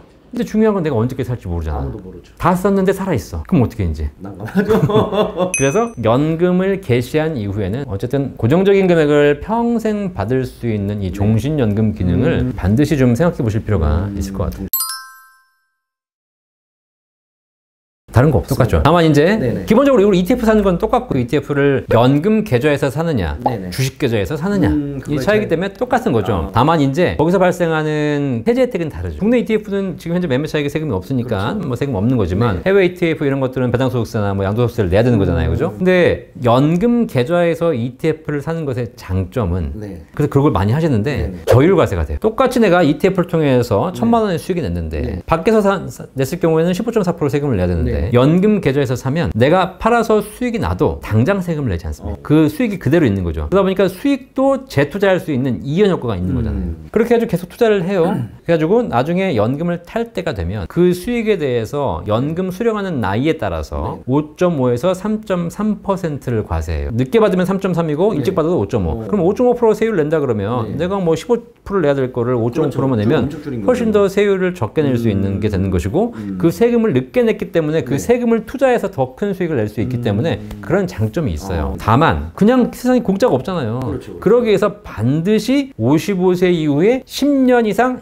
연금으로 나눠받아야 된다는 조건이 있는 겁니다. 한 번에 못 준다? 그렇죠. 어떤 젊은 사람들이 잘 모르고 야 ETF인데 연금 계좌에서 하면 절세가 되고 좋대. 그리고 했는데 해가지고 수익을 냈는데 내가 만약에 그걸 그냥 빼버렸어. 그러면 오히려 더 안 좋아요. 다 토해내야 돼. 그러니까 확실한 본인만의 그게 생각이 딱 있어야 되겠네요. 나는 그래 한 번에 받을 생각이 아예 없고 나와서 받을 거야 천천히. 그럼요. 55세 이후에. 네. 천천히. 완전 정말 노후를 대비한 투자법인 거네요. 그렇습니다. 네네. 그래서 또 목적이 확실히 다르니까 네. 그걸 참 구분해서 하실 필요가 있어요. 뭐 연금이 유리하다기보다는 연금이 이제 꼭 필수적인 것이다 라고 보시면 되고요. 제가 투자하는 사람들을 봤더니 그런 분들 계세요. 오늘 벌어서 내일 먹고 사는 사람. 오늘의 수익이 내일의 내 생계와 연결되는 사람이 있어요. 직접적인 연계되는 사람. 예, 그런 분들 진짜 계시더라고요. 이거는 뭐 투자해서 아시겠지만 되게 위험한 거잖아요. 그렇죠, 그렇죠. 얼마나 살 떨리겠어요. 내가 숫자마다. 그렇죠. 오늘은 못 벌면 내일 굶어야 될 판국인데. 그러니까요. 되게 극단적인 비유지만 결국은 내 삶, 나의 소득이 이 주식과 직접적으로 연결되는 거는 굉장히 위험하다. 근데 이게 젊을 때야 사실상 어떻게 보면 내가 뭐 나가서 일하면 되는 것이고 그렇지만 노후에는 더더욱 이것이 위험해진다. 그래서 사실 노후에는 일정한 소득은 반드시 연금으로 확보하는 것이 좋고, 제가 만나본 분들은 노후에도 다 투자하시거든요. 많은 분들이 무슨 뭐 늙으면 투자를 안 한다 그러시는데 제가 보기에는 80세, 90세도 해요. 죽는 그날까지 하는 거예요, 어차피. 그러니까 우리가 투자를 무슨 뭐 굉장히 위험한 것이고 뭐 도박이고 이렇게 생각하니까 뭐 그렇죠, 그렇죠. 그렇게 생각하는데 정상적으로 투자한다면 투자는 이 자본주의 사회에서 아주 정상적인 경제 활동인 것이고, 그러면 내 자금의 일정 부분은 반드시 투자 자산에 들어가 있는 것이 인플레를 해지하고 이런 좋은 방법이지 않습니까? 맞습니다. 근데 중요한 건 그 투자를 잘 하려면 기본적으로 뭐가 있어야 돼요? 내가 소득이 안정적이어야 되는 거죠. 우리 젊으신 분들이 집을 사요, 집, 부동산. 잘 생각해 보시면 내가 집을 살 때 우리가 10억짜리 집을 10억에 사는 사람 없어요. 10억짜리 집을 5억을 가지고 사고 5억은 대출을 받아 삽니다. 자, 근데 그러면 대출을 받는 가장 큰 이유, 대출을 받아 살 수 있는 이유가 뭐냐면 소득이 있기 때문이에요. 그렇죠. 갚을 자신이 있기 때문에 빌리는 거 아닙니까? 그렇죠. 갚을 자신이 없으면 빌릴 수가 없어요. 그게 무슨 얘기냐면 내가 안정적인 직장에 다니면서 정기적인 소득이 있기 때문에 요즘 뭐 DSR 뭐 이런 거 보시면 딱 정해져 있잖아요. 그러니까 오히려 대기업의 월급이 고정적인 사람들은 대출 한도가 높지 않습니까? 왜냐면 국가에서 얘가 뛰어먹을 일은 없다는 거죠. 그래서 그런 안정적인 소득을 가지고 있기 때문에 내가 투자를 할 수 있는 것이고 대출을 받을 수 있는 것입니다. 마찬가지 노후에도 똑같아요. 안정적인 소득이 보장되어 있는 사람이 더 투자를 잘해요. 연금은 안정적으로 꾸준히 나오는 거기 때문에. 그러니까요. 우리 채널에서도 우리 주식 투자를 많이 이제 권장하시고 여기 또 구독자가 많으셔야 되잖아요. 그렇죠. 근데 이 채널을 우리가 1년 하다 말 게 아니잖아요. 그렇죠, 그렇죠. 그러면 우리 같이 구독자분들이 같이 나이 들어갈 거 아닙니까? 그렇죠. 근데 나이 들어가가지고 한 분도 무슨 막 떨어져 나가고 구독자가 줄어들고 그러면 이제 망하는 거잖아요, 사실. 네. 근데 이분들과 함께 가고 이분들과 성장하려면 지금 투자를 잘해서 성공하시는 것도 중요하지만 반드시 투자의 일정 부분은 연금으로 띄워놔야 이분들과 평생 갈 수 있어요. 저는 진짜 연금에 대해서 그렇게 진짜 큰 생각을 진짜 가본 적이 없었거든요. 근데 오늘 완전히 생각이 바뀌고, 우리 젊은 친구들 특히 그럴 거예요. 아이씨, 30년 후가 문제가 아니라 지금 당장 오늘 죽냐 사냐 이게 문제인데, 연금은 뭔 놈의 연금이야. 근데 지금 당장은 뭐 그런 생각이 맞을 수도 있겠는데, 나이가 조금만 들어보면 하다못해 30대가 넘어가기 시작하게 되면 슬슬 걱정이 될 거예요, 정말로. 특히 나같이 혼자 사는 미혼들은 아이고 걱정이 크다, 형이. 우리 시청자분들. 제가 하나 더 우리 연금에 대해서 많이 좀 이렇게 배우셨다고 하니까 하루 종일 연금만 고민하는 거예요. 하나만 더 말씀해 주시죠. 이렇게 유명한 채널에 나왔으니까 제가 하나 더 말씀드릴게요. 우리나라가 연금에 대해서 얼마나 잘못 인지하고 있느냐. 이걸 딱 보면 어떤 얘기가 있냐면요. 제가 얼마 전에 공공기관에 계신 분한테 만나가지고 우리 개인연금에 대한 세제 지원을 좀 해달라. 그래서 세금을 더 완화해주고 많은 사람들이 연금을 할 수 있도록 해달라. 주식도 지금 세제 지원을 계속 요청하고 있잖아요. 그렇죠? 그래야지 활성화가 되는 거니까. 이제 그런 차원에서 주식도 활성화하고 또 부동산도 뭐 예를 들면 세제 지원을 해주면 또 부동산 투자가 활성화되고 이러지 않습니까? 결국은 이 세금 제도가 제도를 잡느냐 망치느냐 뭐 여러 가지가 있지 않습니까? 그래서 연금에 대한 세제 지원을 해달라. 좀 감세를 해달라. 그랬더니 뭐라고 하시냐면 지금도 일정한 세제 지원을 해주고 있는데 이걸 한도를 늘려주거나 더 많이 해주게 되면 이건 부자 감세다. 그래서 안 된다라고 얘기하시는 거예요. 제가 그 얘기를 듣고 충격을 받았어요. 우리나라가 이렇게 연금에 대해서 모르는구나. 아는 사람들만 하는 게 연금이네요, 완전. 그러니까요. 자, 부동산 있잖아요, 부동산. 부동산에 대한 세제 지원을 해주면 부자 감세가 돼요. 그래서 실제로 양도세를 뭐 면제해주거나 이렇게 되면 1억, 2억짜리 아파트 양도세 얼마 나오겠어요. 근데 10억, 20억, 수십억짜리 갖고 있는 사람들이 엄청나게 혜택이 돌아가기 때문에 그들이 그 돈 가지고 또 부동산을 사요. 그러면 결국은 부동산에 대한 세제 감면을 해주면 부자 감세가 되고 그들은 부동산을 또 사게 되면 돈이 자꾸 부동산으로 들어가. 그럼 부동산의 특징이 뭐냐면 돈이 묶여버려요. 그렇죠. 그렇죠. 주식 부동산 서로 사실 경쟁이잖아. 그렇죠. 부동산을 묶여버리면 주식시장에 상장 못하는 게 우리나라 주식시장이 가장 약한 이유가 부동산에 너무 많은 자금이 몰려있기 때문이 아니죠. 그죠? 그런데 연금은 부자 감세를 해줘야 돼요. 무슨 얘기냐? 부자들이 연금을 많이 가입할 수 있도록 해줘야 돼요. 왜 그러냐면 연금은 묶이는 자산이 아니고 연금은 쓰는 자산이에요. 지금은 연금을 예를 들면 세제 지원을 받아가지고 연금을 많이 가입하지 않습니까? 나중에 이 사람이 연금을 써야 돼요. 아니 한 달에 1,000만 원씩 죽을 때까지 나오는데 내가 그걸 뭐하러 모으겠어요? 모을 필요가 없죠. 써야지 죽을 때까지. 생활비가 됐든 뭐가 됐든 다 쓰는 거죠. 그럼요. 그럼 많이 쓰게 돼요. 그렇죠. 그러면 옛날에 우리 부모님 세대는 소비가 나쁘다고 얘기했고 저축이 좋다고 얘기했지만 지금 우리 경제는 완전히 다르거든요. 지금은 소비가 되어야 소비가 활성화돼야 경제가 돌아가요. 그래야 고용이 생기고 일자리가 생기고. 그러면 결국 우리 사회에 돈이 돌게 하는 가장 좋은 방법은 금융시장을 활성화하는 것이고 금융시장 중에서도 연금을 조금 더 지원해주면 사람들이 연금을 많이 가입해서 많이 쓸 것이고 그럼 경제가 훨씬 더 안정적으로 돌아가는데 이 프로세스를 모르더라고. 제가 봤을 때 일단은 연금에 대한 홍보와 이런 것들이 좀 많이 필요할 것 같아요. 20년 전에 고등학교 2학년, 1학년 때 처음 주식 투자할 때만 하더라도 주식 투자 왜 하냐라는 그런 분위기였었거든요. 근데 이제 세대가 바뀌어서 지금 20년이 지난 흐른 지금 시점에는 당연히 주식을 해야 되는 시대로 바뀌지 않습니까? 그럼요, 네. 그러니까 연금이란 것도 지금은 딱 그때인 것 같아요. 제가 고등학교 1학년 때 주식했을 때 뉘앙스가 지금 연금이란 거 뭐 대부분 붙잡고 물어보면 연금에 대해서 아무것도 모르거든요. 그러니까 이런 부분을 좀 정부에서 적극적으로 홍보를 하고 좀 해야 될 필요성이 있지 않나. 저도 오늘 뭐 박사님과 우리 대표님을 만나지 않았더라면 연금에 대해서 뭐 알았겠습니까? 제가 쳐다도 안 봤지. 이런 것들을 좀 정부에서 좀 많이 해줘야 될 역할이라고 좀 생각을 합니다. 감사합니다. 오늘 구독자 여러분들이 많이 깨달으셔서 조금이라도 준비해 주시고 주변 분들에게 많이 전파해 주신다면 우리 사회의 노후가 조금 더 안정적으로 될 것 같다. 연금이 제일 중요하고요. 근데 제가 연금에 대한 얘기를 들으면서 항상 이렇게 마지막에 드리는 얘기가 있어요. 와서 연금 얘기하니까 연금이 제일 중요하다라고 얘기하는 거지만 사실상 연금이라는 제도가 우리 사회에 나온 지는 불과 4, 50년밖에 안 됐습니다. 그러니까 노후에 우리가 연금으로 해결하려고 하는 가장 큰 이유는 노후에 소득이 중단되기 때문이거든요. 그렇죠. 은퇴라는 걸 하기 때문에. 그죠? 근데 우리가 한번 좀 큰 기간으로 돌이켜보면 조선시대, 고려시대에도 노후가 있었어요. 근데 그 사람들은 노후를 어떻게 보냈을까요? 그러게요. 어떻게 보냈지? 생각해보면 그 사람들 조선시대 고려시대는요 대부분 뭘 했냐면 농사를 지었어요. 농사 언제까지 지어요? 55세가 되면 퇴직해요? 아니요. 돌아가시기 3일 전까지 농사를 지어요. 근데 그 당시에는 무슨 일을 하든 그 일을 평생 직업으로 생각하고 그게 돌아가신 그날까지 하다가 돌아가셨기 때문에 노후라는 단어가 없었다는 겁니다. 퇴직이라는 단어가 없었다는 거죠. 기대 수명도 그때는 엄청 짧았었어요. 물론 그러겠었죠. 근데 이제 최근에 우리가 생각하는 가장 큰 이유가 뭐냐면 이게 우리가 산업사회를 살고 있잖아요. 산업사회의 가장 중요한 단어가 생산성이에요. 효율성. 결국은 동일한 노동력으로 더 많은 걸 생산해내야 되기 때문에 결국은 생산성이 뛰어난 사람들을 고용해야 되는 것이고 그러다 보니까 55세, 60세가 넘어가는 사람들은 효율성이 떨어지기 시작하는 거니까 그 사람들을 기업에서 잘라내는 것.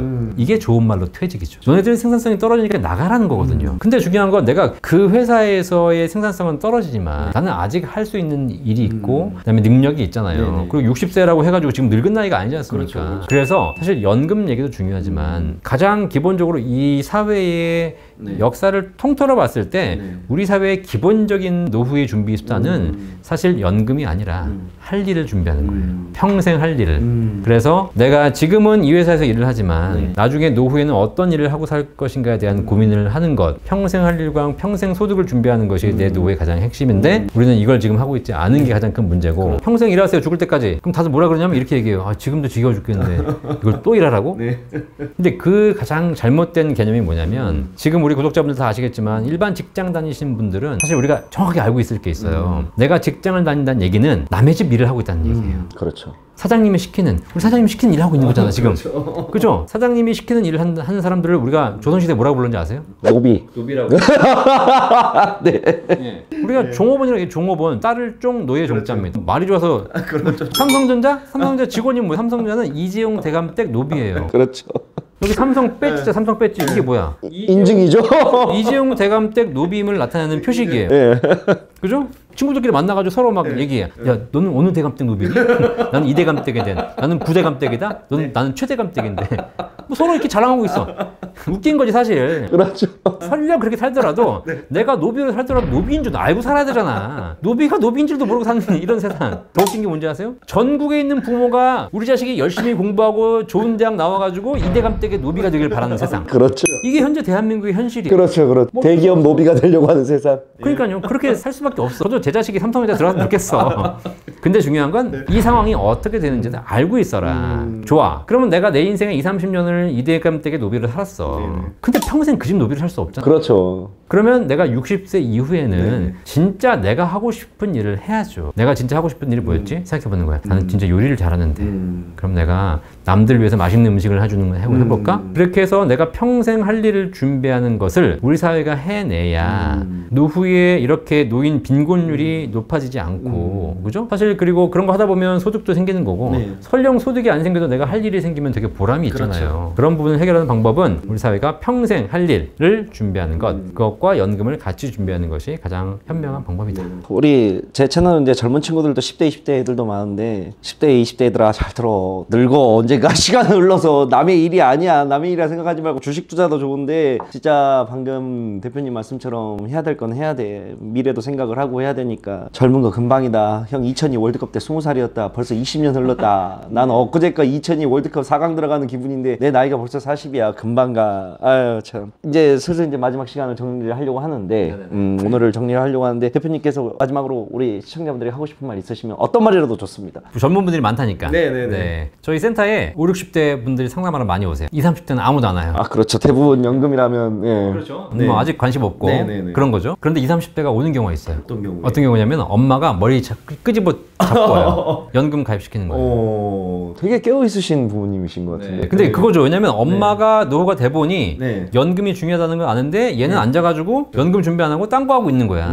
그래서 야 너는 조금이라도 해라라고 와서 해주는 겁니다. 근데 중요한 건 전 세계적으로 노후 준비가 잘 돼 있는 나라들은 다 20대, 30대부터 강제적으로 국가가 연금을 준비시킨다는 사실이에요. 갑자기 드는 궁금증인데 대표님. 전 세계적으로 봤을 때 우리 연금 시스템이 제일 잘 돼 있는 선진국이 어느 나라가? 호주, 뉴질랜드 이런 데 잘 돼 있습니다. 아, 뉴질랜드. 미국도 잘 돼 있는데 미국은 사실 잘 돼 있다기보다는 그 S&P 나스닥이 엄청 올랐잖아요. 그러니까 미국의 퇴직 연금들은 401k라고 기본적으로 내 자산에 적지 않은 부분들을 전부 다 그 투자를 하고 있고 그게 지난 20년간 꾸준하게 우상향해 왔기 때문에 미국의 은퇴자들은 굉장히 많은 연금을 갖고 있죠. 제도적으로 봤을 때는 호주, 뉴질랜드가 훨씬 좋고. 자, 그래서 결국은 젊은 사람들은 못 느낀다. 근데 강제적으로 내가 했던 사람들은 나중에 그때 했던 것들을 가지고 혜택을 받는 것이고 지금 내가 할까 말까를 고민해가지고 안 한 사람들은 나중에 후회하게 된다는 사실이죠. 그래서 우리 젊으신 분들은 뭐 많이 하라고도 얘기 안 들어요. 그러니까 제가 오늘 설명드린 여러 가지 연금 제도들 중에서 여러분들 보시면서 세제 혜택 받으면서 좀 준비할 수 있는 금액이 단 뭐 10만 원, 20만 원이 있다면 그냥 그게 뭐 별거라고 생각하지 마시고 그냥 꾸준하게 하십시오. 그러면 지금은 별거 아닌 것처럼 보이지만 나중에 60세에는 내 인생에 가장 잘한 행동이 되어 있을 수 있을 겁니다. 자, 연금은 저는 잘 모릅니다. 주식은 뭐 좀 알아도 연금은 모르니까 연금에 대해서 궁금한 게 있으시면 항상 연금박사 채널을 가서 구독을 하시고 다양한 영상들을 보시게 되면 도움을 받으실 겁니다. 자, 오늘은 여기서 마치도록 하겠습니다.